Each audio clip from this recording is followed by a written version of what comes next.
안녕하세요. 경제 읽어주는 남자 김원석입니다. 반갑습니다. 우려했던 일들이 벌어지고 있습니다. 글로벌 국채 시장의 발작 증세가 나타나고 있습니다. 그동안 제가 유동성 장세가 시작된다라는 말씀도 드렸고 25년 하반기 26년에도 유동성 장세는 지속될 것이다라는 의견을 드리고는 있습니다. 다시 말하면 기본적으로는 주식시장이 기본적으로는 자본시장이 우상향하는 흐름을 보일 것이다. 왜? 유동성 장세이기 때문에. 그러나 유동성 장세, 우상향하는 그림을 그리겠지만 순간순간 국채시장 발작과 같은 어떠한 외부적인 현상으로 인해서 위험한 일들이 찾아올 것이다. 한 번씩 조정을 거치면서 우상향할 것이다 라는 의견을 드려왔습니다. 이제 본격적으로 그런 말씀을 드리려 하는데 이 발작이라는 단어 무엇을 뜻할까? 가장 많이 여러분들께 알려져 있는 그 단어 하면 테이퍼 텐트럼, 긴축 발작을 뜻하죠. 갑자기 금리 인상이라는 신호가 나타나면 또 그것에 깜짝 놀라서 유동성 장세가 무너지기도 하는 그런 것이죠. 이렇게 항해를 하다가 앞에 아마도 저기에 무슨 돌섬이 있는 것 같아 하며 갔는데 섬이 아니라 고래였어요. 정말 깜짝 놀라겠죠.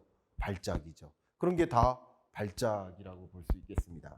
근데 이번에는 어떤 발작이냐? 바로 국채 폭탄, 국채 금리가 급등하는 국채 금리 발작. 특히 단기 국채 금리는 괜찮은데 장기 국채 금리만 급등하는 이상한 현상. 이게 장기 국채 금리 발작 혹은 초장기 국채 금리 발작 증세라고 볼 수 있겠습니다. 정말 재밌게도 미국, 영국, 프랑스, 일본, 한국도 포함해서 세계적으로 대략 30년 만기의 국채 금리가 급등하고 있는 현상. 그냥 이 국채 금리가 단기적으로 급등한 게 아니라 중장기적으로 보아도 수십 년 만에 최고치를 경험하는 그런 현상. 왜 이럴까 하는 그 질문에 대해서 여러분께 하나하나 답변을 드려보는 순서로 가도록 하겠습니다. 제가 이렇게 매년 경제전망서를 발간하고 있는데 비로소 2026년 경제전망서가 발간이 됐습니다. 역시 2026년 경제전망서에서도 여러분께 좀 강조하고 있는 그 메시지 중에 하나가 바로 위험한 유동성 장세인데요. 유동성 장세는 있겠지만 그 위험한 요인들을 잘 골라가자, 이겨내자 하는 측면에서 그 위험성을 계속 경고의 메시지를 드리고 있는 중에 있습니다. 여러분께도 2026년 경제전망 이 북콘서트가 곧 열리기 때문에 좀 초대 의견을 좀 드리고 싶고 고정 댓글 상단을 보시면 여러분들이 신청을 하실 수가 있어요. 여러분들이 2026년을 한번 조망해보고 그 위험한 구간들을 잘 건너가보자 하는 계기가 이 강의에서 집중될 수 있기를 좀 바라는 마음으로 또 갖고 계신 책이 있다면 사인도 해드리는 기회를 가져볼까 합니다. 본격적으로 말씀드리도록 하겠습니다. 글로벌 장기 국채 금리의 발작 증세가 일어나고 있어요. 말씀드린 대로 프랑스도, 영국도, 미국도, 일본도 마찬가지입니다. 30년 만기 국채 금리가 이렇게 요동치고 있습니다. 자, 근데 장기적으로 보아도 미국, 일본, 영국, 독일, 프랑스, 이탈리아, 스페인 세계 주요국들의 장기 국채 금리가 우상향하고 있는 모습이에요. 단기적으로 급등했지만 또 장기적으로도 우상향하고 있는 모습이에요. 재밌죠? 세계적으로 금리를 인하하기 시작했는데 기준금리를 인하하는 여정에서 단기 국채금리는 떨어지고 있는데 왜 30년물 초장기 국채금리는 상승할까? 그 이유는 무엇일까? 답변을 드리지 않을 수가 없겠습니다. 일단 첫 번째는요. 글로벌 재정 상황이 악화될 대로 악화되어 있습니다. 자, OECD 또 국제기구 여러 경제전망 기구들이 강조하고 있기를 세계의 재정 상황에 대해서 이미 너무 타이트하게 되어 있다. 과거 24년 말보다 25년 지금이 더 타이트하게 되어 있다. 그러니까 안 좋다, 어렵다라는 뜻이죠. 그러니까 24년 말 기준이 바그래프예요. 근데 25년 들어서 더 위로 올라가 있죠. 이 얘기는 재정 상황, 국가의 재정 상황들이 대부분 24년 말보다 25년 들어서 더 안 좋아지고 있다라는 것을 설명하는 그래프입니다. 그러면 신흥국은 어떨까요? 마찬가지예요. 신흥국을 영어로 emerging market 이렇게 표현하잖아요. emerging market, EM economies 이들의 경우에도 마찬가지 2024년 말 기준의 financial condition, 재정 상황보다 25년 들어 더 악화되어 있다. 하나의 국가도 거의 예외 없이 다 악화되어 있다. 글로벌 재정 상황이 악화되어 있기 때문에 그럼 재정 상황이 악화되어 있다. 재정 건전성이 떨어져 있다. 그 얘기는 많은 부채에 의존해 있다. 세계 많은 국가들이 2020년, 21년 코로나19를 이겨내기 위해서 재정을 투입하고 22년, 23년 너무나 높은 고물가, 고금리에서 이겨내기 위해서 또 경기부양적으로 재정 투입을 하고 그리고 25년 역시 트럼프발 관세 전쟁에 따라서 불확실성이 고조되다 보니까 내수 경기를 부양시키고자 이렇게 재정 투입을 하다 보니 재정 건전성이 악화되고 있다. 악화되고 있으니까 추가적인 국채를 발행해야 되는 상황으로 내몰리고 있다. 글로벌리 하나같이 전반적으로 평가를 해본다면 장기 국채 금리가 급등한 채 내려오지 않고 있다라고 설명을 드릴 수 있겠습니다. 이제 하나하나 갈게요. 먼저 프랑스입니다. 프랑스라는 나라가 정부 부채 비율을 보면 사실 GDP 대비 정부 부채 비율이 프랑스보다 높은 나라가 거의 없어요.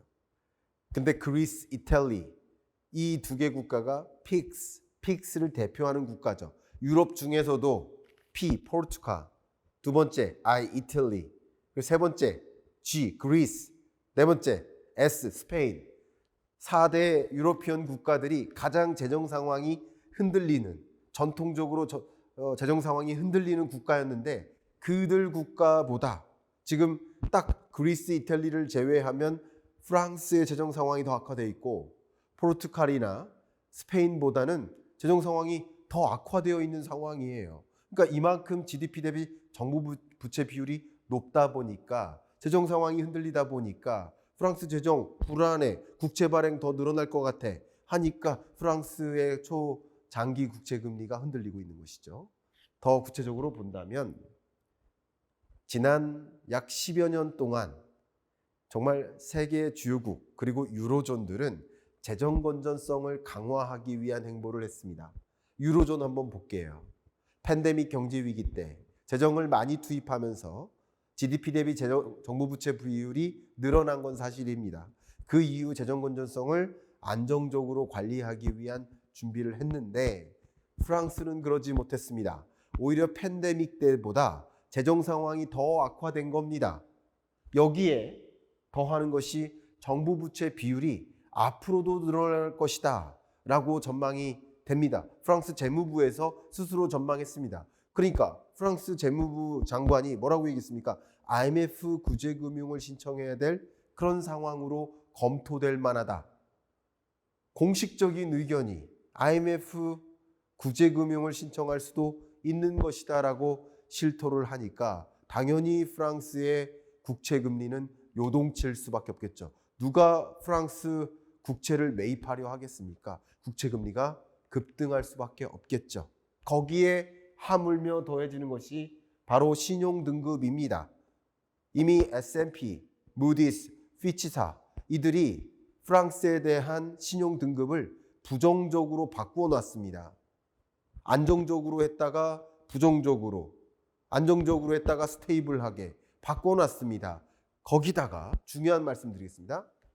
만약 9월 달에 피치사가 프랑스 신용등급을 강등한다면 또 10월 달에 무디스가 프랑스 신용등급을 또 강등한다면 혹은 S&P가 11월 달에 프랑스 신용등급을 강등한다면 국채 발작이 다시 한번 일어날 수 있습니다.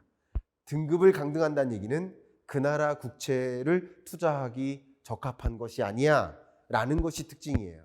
제가 여러분께 말씀드린다면 국채 등급 아직 높은 거 아닙니까? 높은 편인 거 맞아요. 우리나라도 국채 등급 어떻습니까? 높은 편이에요. 그런데 지금 높다 낮다가 중요한 것이 아닙니다. 경제는 항상 변화를 주목해야 됩니다. 높았다가 낮아질 때 조정되는 구간에서 상당한 발작 증세가 일어나는 거예요. 그러니까 제가 말씀드린다면 이 9월 달에도 프랑스의 신용등급 이 평가가 이루어지는데 그때 추가적으로 등급이 하향 조정되거나 또 3개 기관 중에 1개 기관만 신용등급을 조정하거나 하는 일들이 있으면 또다시 프랑스의 국채금리가 급등할 여지가 있겠다.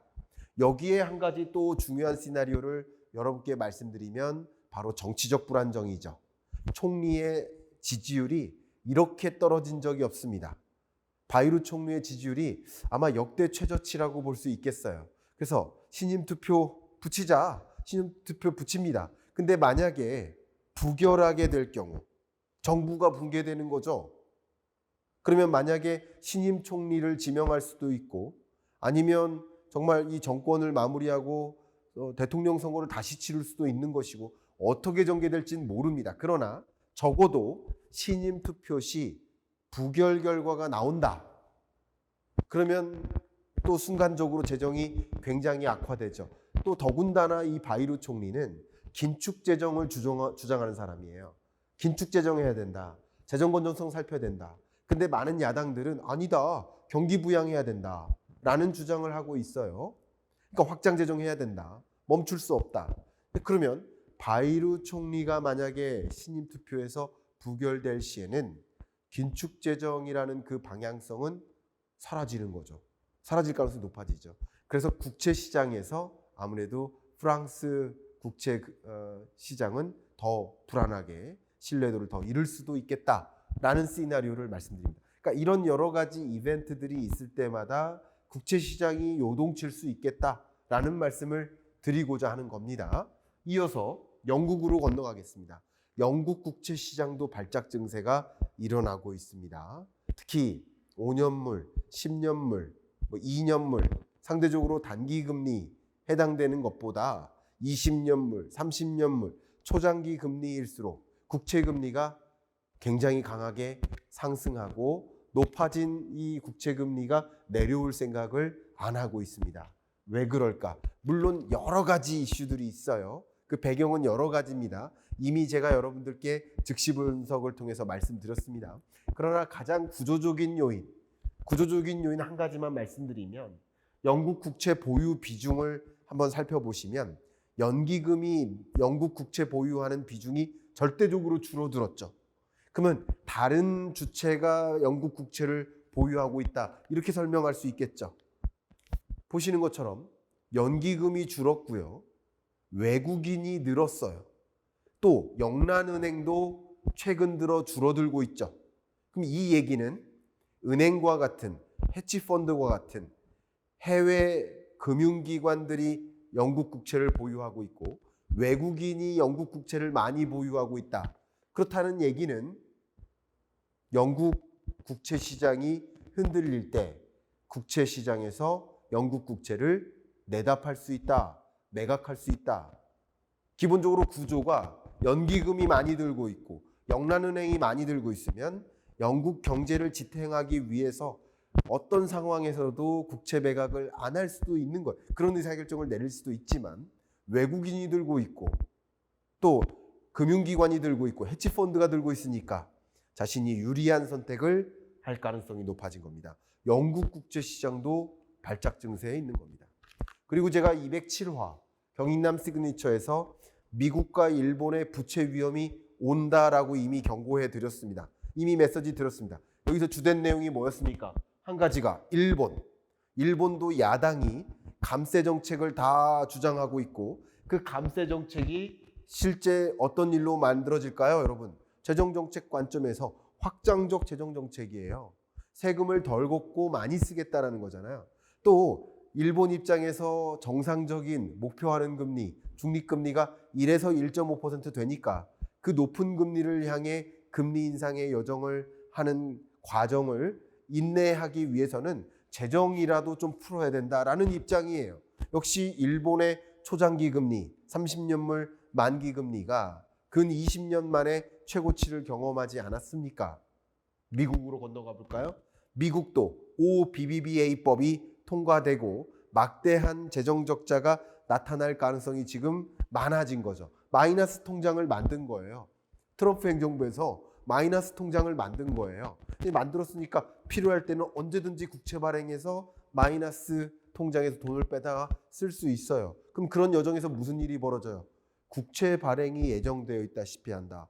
이게 10월 1일자입니다. 국채 발행이 예정돼요. 국채 발행을 많이 대규모 국채 발행을 단행하면 미국의 국채가 지금 신뢰도를 잃었습니까? 더 강화되었습니까? 잃었잖아요. 그러면 매도량은 많은데 매수량은 없으니까 가격은 또 떨어질 수 있겠죠. 국채 시장이 여전히 불안한 일들이 너무나 많이 남아 있습니다. 7번째, 상호관세는요. 갑자기 또 다른 숙제가 등장한 거예요. 상호관세 1심, 2심. 여기서 뭐라고 했습니까? 판결이. 읽어보겠습니다.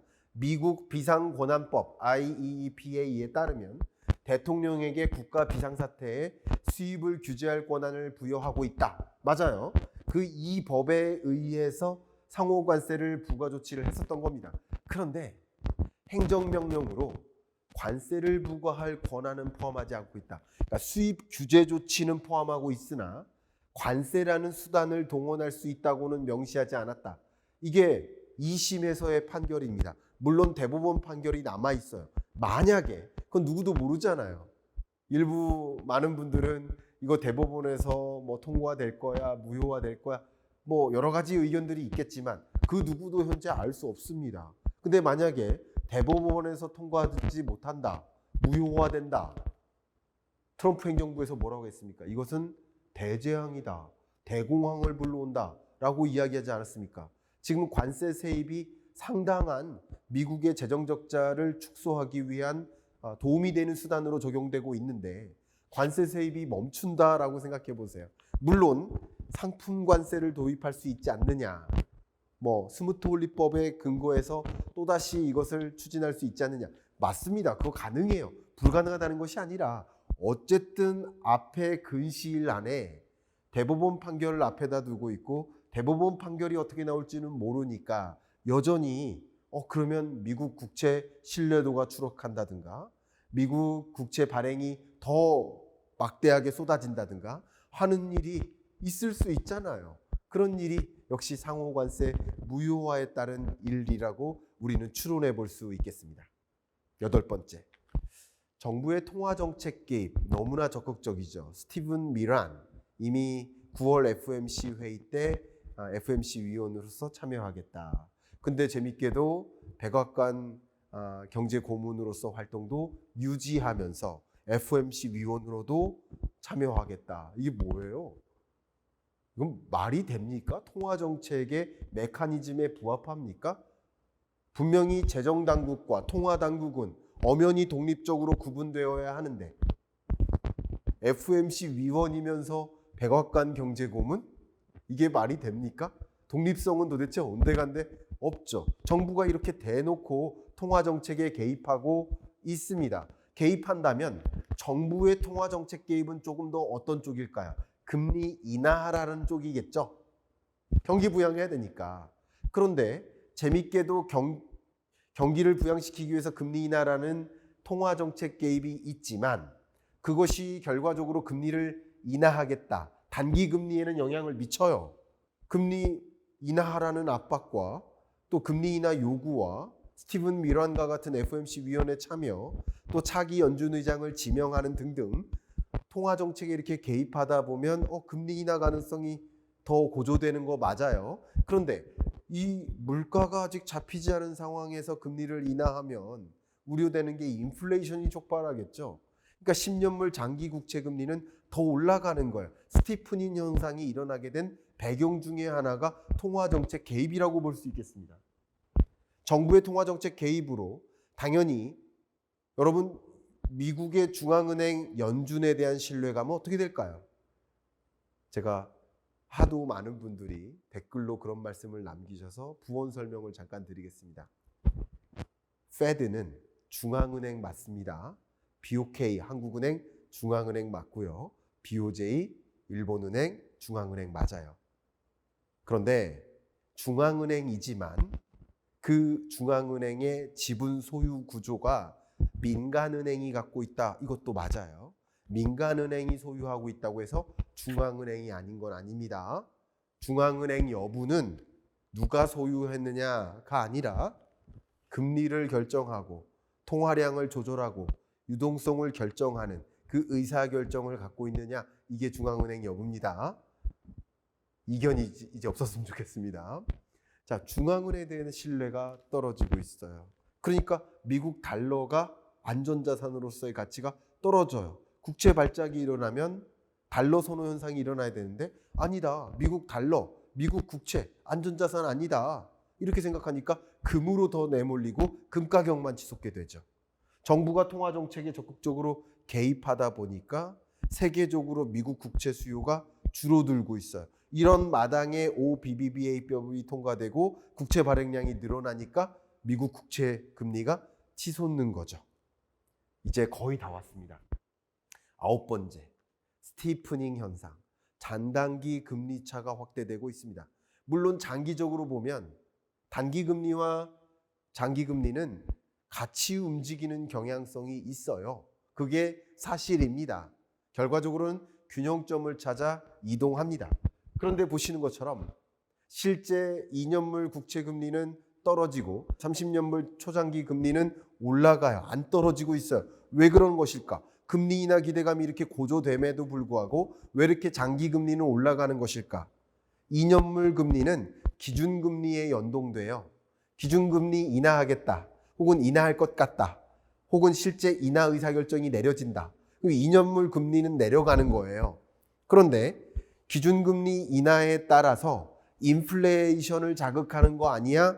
하는 공포감. 인플레이션이 고조되고 2차 인플레이션이 야기되면 다시 금리 인상하는 거 아니야? 하는 공포감. 다시 말하면 두 가지.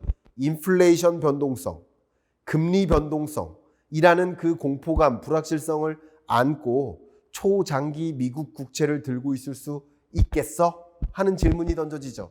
그러니까 나 장기 국채 매입할 때니까 돈을 좀 더 줘, 이겁니다. 이게 프리미엄이에요.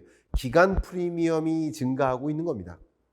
기간 프리미엄이 증가하니까 장기 국채 금리가 상승하는 겁니다. 쉽게 말하면 10년물 미국 국채를 샀다가 10년 만기에 팔고 또 10년물 국채 금리 다시 사고, 그러니까 3번 다시 사는 것보다 30년 장기 국채를 들고 있는 게 당연히 더 위험하겠죠. 근데 10년물 국채를 3번 들고 있는 것보다 30년 장기 국채를 한 번 들고 있는 게 더 위험하니까 그것에 대한 대가를 더 지불하는 모습이긴 하지만 더 많은 대가를 달라 이거죠. 왜? 조건이 형성되어 있지 않았는데 금리를 인하하려고 하는 움직임 때문에 통화정책의 독립성을 위배하거나 여러 가지 통화정책 메커니즘에 어울리지 않는 것들이 전개되기 때문이다. 가장 우리가 대표적으로 주목해야 될 것이 PCE 물가상승률인데, PCE 물가상승률은 분명 올라가고 있습니다. 이렇게 물가상승률이 올라가다 보면 그럼 여기서 금리 인하를 단행할 수 있습니까? 고용에 아무리 밸런스를 더 가중치를 많이 둔다고 해도 이 상황 하에서 고용을 신경 쓰며 금리를 인하하면 물가는 다시 상승할 수 있겠죠. 물가가 다시 상승한다면 당연히 다시 돌아가서 금리 인하가 아니라 다시 돌아가서 금리 인상해야 되는 거 아니야? 하는 생각이 다시 재발할 수 있겠죠. 2022년을 그대로 복사해서 붙여놓는 다시 금리 인상, 2차 인플레이션 이런 것들이 반복될 수 있지 않을까요? 그것에 대한 우려가 반영되는 것이죠. 기본적으로 물가가 상승한다, 상승할 것으로 걱정된다. 그러면 장기 금리는 상승하는 경향성이 있겠습니다. 그래서 이 스티프닝 현상이 일어나는 것이죠. 더군다나 하물며 8월 적용된 상호관세율은 아직 미국 물가에 채 반영도 되기 전 단계입니다.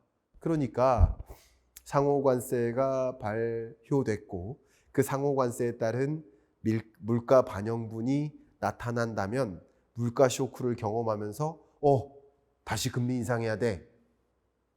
이런 여론이 돌 수 있겠죠. 적어도 그런 우려감은 있을 수 있겠죠. 그게 장기 국채 금리를 못 떨어지게 만드는 요인입니다.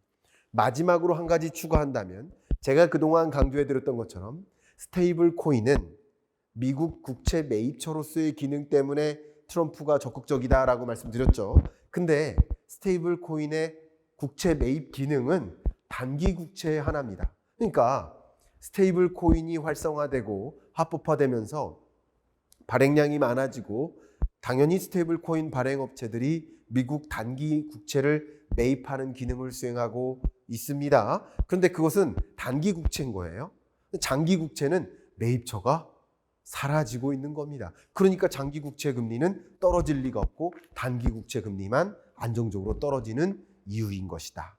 이 스티프닝 현상, 장기 국채는 올라가고 단기 국채 금리는 떨어지는 이런 현상이 도대체 왜 일어나는 것일까? 한두 가지 근거로 설명드릴 수가 없습니다. 이렇게 10가지 근거로 총체적으로 설명드려야 될 것 같습니다. 이런 일들이 반복되면서 유동성 장세는 맞지만 금리를 인하하고 재정을 투입하고 유동성 장세는 맞지만 증시에는 긍정적일지 모르지만 위험한 일들이 가시화되는 시그널들이 있을 때마다 한 번씩 이 국채 금리가 요동칠 수 있겠다. 그때마다 상당한 조정을 거칠 수 있겠다라는 의견 공식적으로 드리도록 하겠습니다.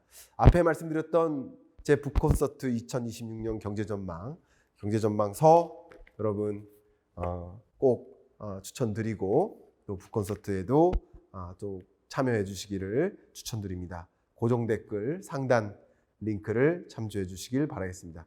이상으로 2026년 경제전망서에 기초한 지금 이 유동성 장세, 위험한 유동성 장세 여러분들이 무엇을 주목해야 될까라는 것을 말씀드리면서 이번 주 경제 읽어주는 남자 마무리하겠습니다. 감사합니다.